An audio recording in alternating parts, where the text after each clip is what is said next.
రాష్ట్రంలో బీడీ పరిశ్రమలో పనిచేసేటువంటి బీడీ కార్మికులకు, ప్యాకర్లకు, బట్టి, చాటన్, కేకేదార్ తదితరులకు ఎలాంటి షరతులు లేకుండా 2014 ఫిబ్రవరి 28వ తారీఖు కటాఫ్ డేట్ తొలగించి ఎలాంటి షరతులు లేకుండా 4016 రూపాయల జీవన భృతి ఇవ్వాలని డిమాండ్ చేస్తూ జనవరి 9వ తారీఖు నాడు చలో నిజామాబాద్ కలెక్టర్ కార్యాలయం ముందు జరగబోయేటువంటి మహాధర్నా భారీ ర్యాలీలో నిజామాబాద్ జిల్లా వ్యాప్తంగా బీడీ కార్మికులు పెద్ద ఎత్తున పాల్గొని జయప్రదం చేయాలనేది తెలంగాణ బహుళజన బీడీ కార్మిక సంఘం BLDO కమిటీ పక్షాన కార్మిక వర్గానికి విజ్ఞప్తి చేస్తున్నాం.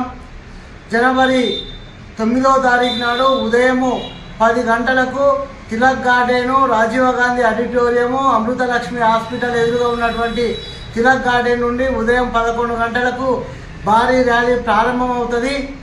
అది పాత కలెక్టర్ ధర్నా చౌక్ వరకు ర్యాలీ మహాధర్నా కార్యక్రమం నిర్వహించడం జరుగుతుంది.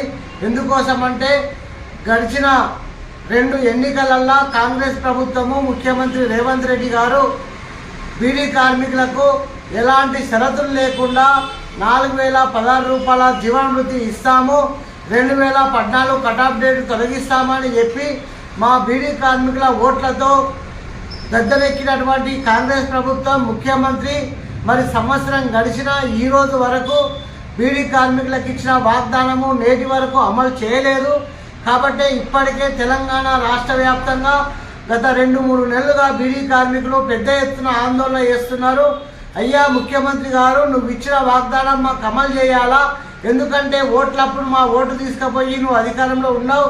ఓడెక్కదాకా ఓడమల్లన్న, ఓడెక్కిన తర్వాత బోడి మల్లన్న చందంగా ఇవాళ మమ్మల్ని మర్చిపోయావు.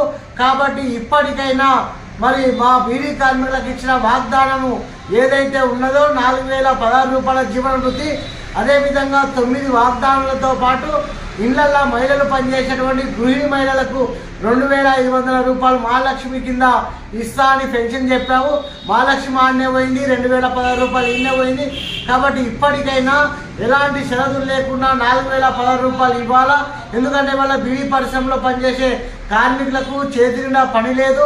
నెలలో 10 రోజులు 12 రోజుల కంటే ఎక్కువ నడవడం లేదు. నువ్వు ఇచ్చే జీవన భృతి వేడి నీళ్ళకు చల్లీళ్ళు తోడయ్యే విధంగా ఉంటుంది. లేదు నీ దగ్గర బడ్జెట్ లేదు అంటే 2010లో పోరాడి సాధించుకున్నటువంటి 41 జీవో ఉన్నది. ఆ 41 జీవో ప్రకారమైన కార్మికులకు వేతనాలు ఇస్తే ఇవాళ కార్మికుల కుటుంబాలు ఆర్థికంగా బాగుపడడానికి అవకాశం ఉంటుంది. కాబట్టి ఇప్పటికైనా కాంగ్రెస్ ప్రభుత్వం దిగేసి రావాలా. కాబట్టి దిగి రాకపోతే ఇంకా భవిష్యత్తులో టీఆర్ఎస్ బీఆర్ఎస్ ప్రభుత్వానికి, కేసీఆర్కు ఏ గతి పట్టిందో రేవంత్ రెడ్డి ప్రభుత్వానికి కూడా ఆ గతి పట్టక తప్పదని తెలియజేస్తూ జనవరి 9వ తారీఖు నాడు జరగబోయే మహా ర్యాలీ ధర్నాలో పెద్ద ఎత్తున పాల్గొని జయప్రదం చేయాలన్నది కార్మిక వర్గం